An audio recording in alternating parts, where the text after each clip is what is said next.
সব রকমের শাক করা হয়, পালং শাক, পুঁই শাক, লাউ শাক, কুমড়ো শাক। তো মেথি শাকটা করা হয়নি কখনো। এই যে আজকে মেথি শাকটা এনেছি।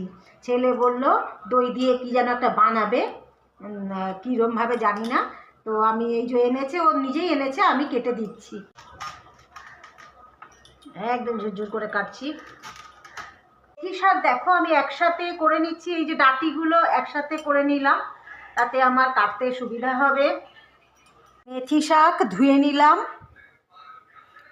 এইবারে রান্নাটা হবে। কড়াইতে তেল গরম করে নিলাম, এইবারে মেথি শাকগুলো দেব। এই কালো জিরা দিলাম একটু ফোড়নে, আদা রসুনের পেস্ট দিলাম। কড়াইতে তেল গরম করে কালো জিরে ফোড়ন দিয়ে তাতে শাকটা দিয়ে দিলাম।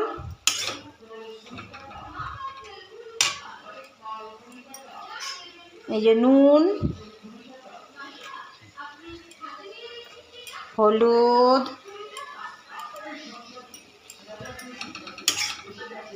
নুন হলুদ দিয়ে ভালো করে নাড়িয়ে একটু ঢেকে রাখবো।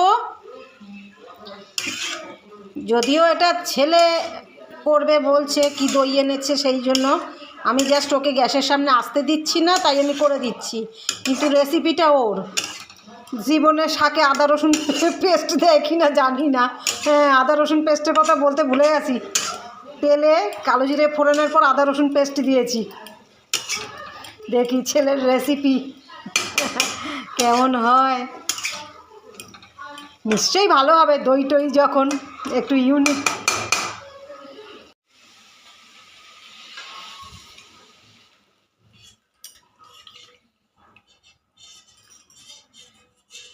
দই দিল। এই যে আমার ছেলের রেসিপি মেথি শাক। মেথি শাকে এই যে দইটা দিচ্ছে ছেলে।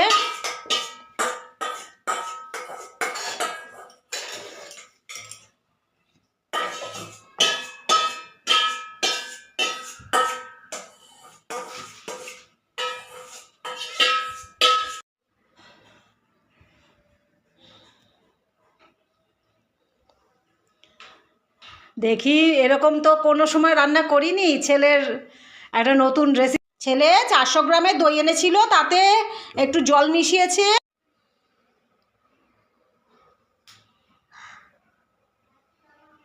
একটু ওপর করে দে, একটু উঁচু করে দে, সাইড দিয়ে দে।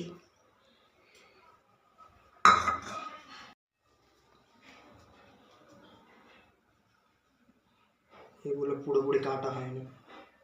ঠিক হয়ে যাবে, ও নরম হয়ে যাবে, অর্ধেক করে দেবো। ঠিকঠাক টমেটো দিয়ে একটু নাড়াচ্ছে আবার।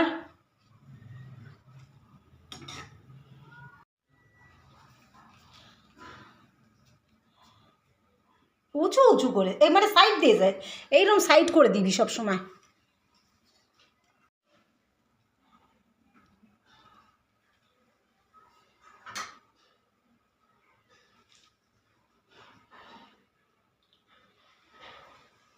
আমার ছেলের মেথি শাকের রেসিপি দেখো, একদম ইউনিক। এ তো আমি জীবনে এরকম বানাইনি শাক দই দিয়ে। কিন্তু একটা সুন্দর একটা সেন্ট আসছে, বেশ দারুণ স্মেল আসছে।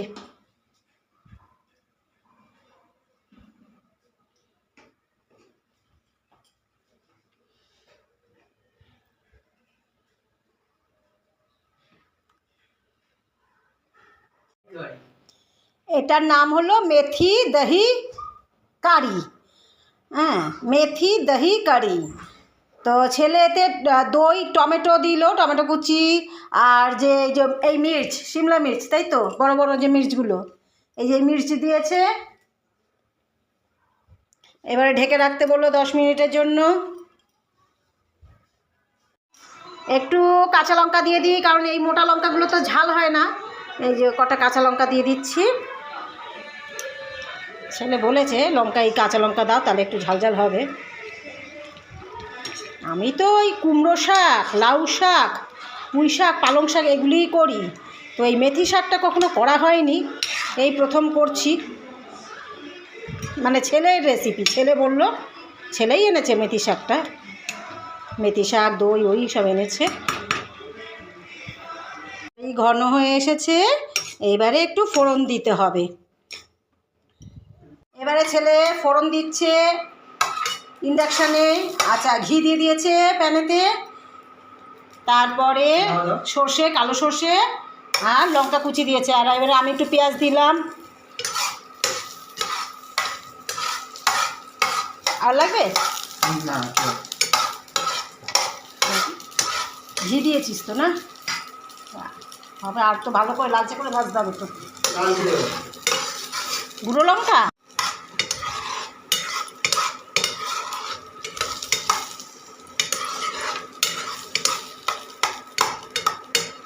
এই তো, ঘি কিন্তু যা দিয়েছি সে তো হয়ে গেছে, এটা হয়ে যাবে, একটু সময় লাগবে। পেঁয়াজটা 1 পয়েন্টে করেছিস, ঠিক আছে, বেশি পয়েন্টে করলে আবার পুড়ে যায়। এই 1 পয়েন্টে একটু তেলটা, এই পেঁয়াজটা একটু লালচে হোক। না, গুঁড়ো লঙ্কাটা শেষ হয়ে গেছে, এই লঙ্কাতে যা, এমনি লঙ্কাও দিয়েছি, ঝাল হবে সেই লঙ্কা দিয়েছি। একটু গুঁড়ো লঙ্কা দেওয়া হয়েছে রঙের জন্য।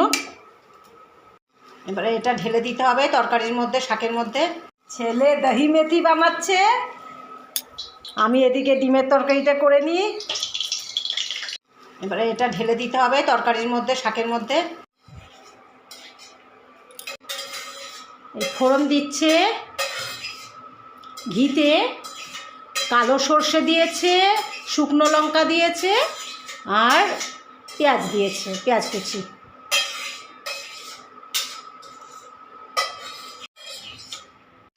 পেঁয়াজ ফোড়নটা বেশ লালচে হয়েছে, ঠিকই আছে।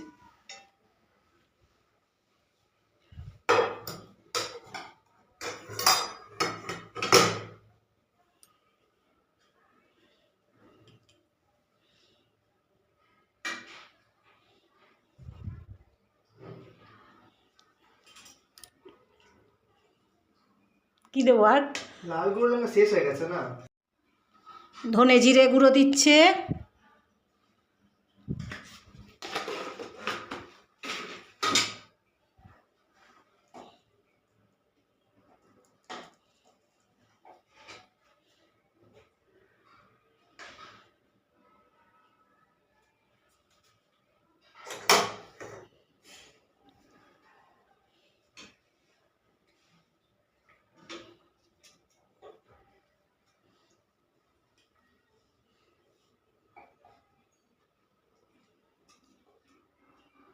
কি গ্যাস বন্ধ করে দিয়েছিস?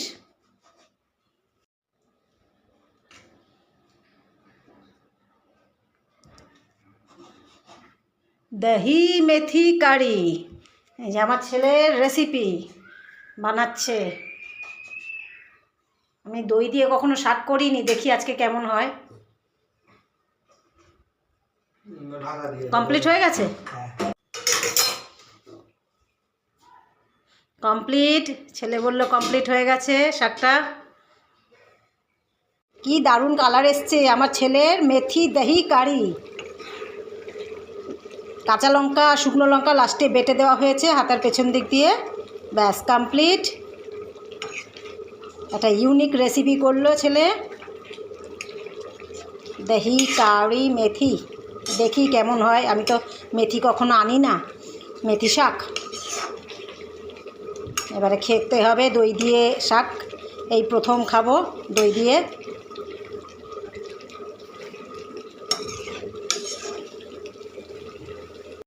মেথি দহি কারি রেডি, দেখো। এই যে আমার ছেলে আজকে বানিয়েছে মেথি দহি কারি।